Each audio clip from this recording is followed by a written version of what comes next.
Sebenarnya kalau kita lihat ini bisnis geothermal nih banyak sekali dilirik sih ya tahun ini ya.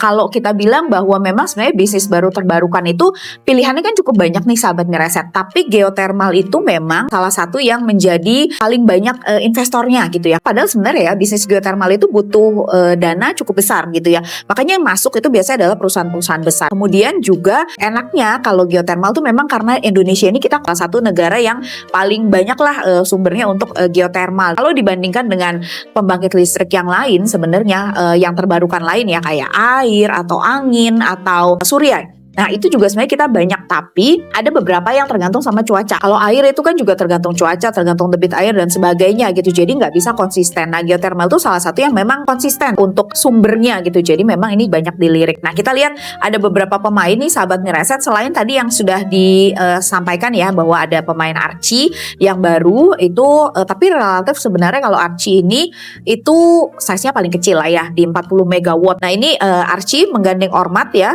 pemain internasional juga untuk geothermal ini akan membangun pembangkit listrik tenaga panas bumi 40 megawatt kapasitasnya. Paling besar sebenarnya ada di PGO ya. PGO itu tapi ada skemanya kan dua ya. Jadi ada yang joint operation juga, kemudian juga ada yang PGO punya sendiri. Jadi tapi totalnya memang paling besar di 1877,5 megawatt. Kemudian pemain terbesar Brand lewat Star Energy Geothermal di 910 megawatt. Kemudian ada Medco Geopower Sarula. Nah ini total, ini ada di dua tempat ya, 440 megawatt, tapi ini pun masih akan berlanjut lebih besar gitu. Kemudian United Tractor yang tahun ini mengakuisisi Supreme Energy. Saat ini di 98 megawatt untuk kapasitasnya.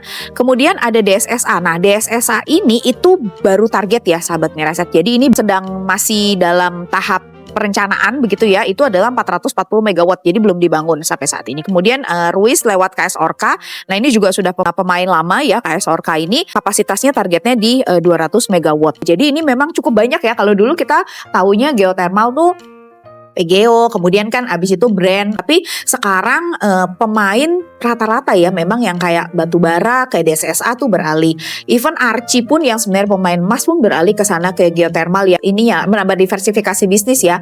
Kalau United Tractor ya udah jelas ya, United Tractor tuh hampir ke semua lini tuh memang mereka punya begitu Glenda. Begitu juga Medco yang sebenarnya bukan cuma minyak, diversifikasi ke aman ya, aman mineral investasi, kemudian ke sini juga masuk gitu.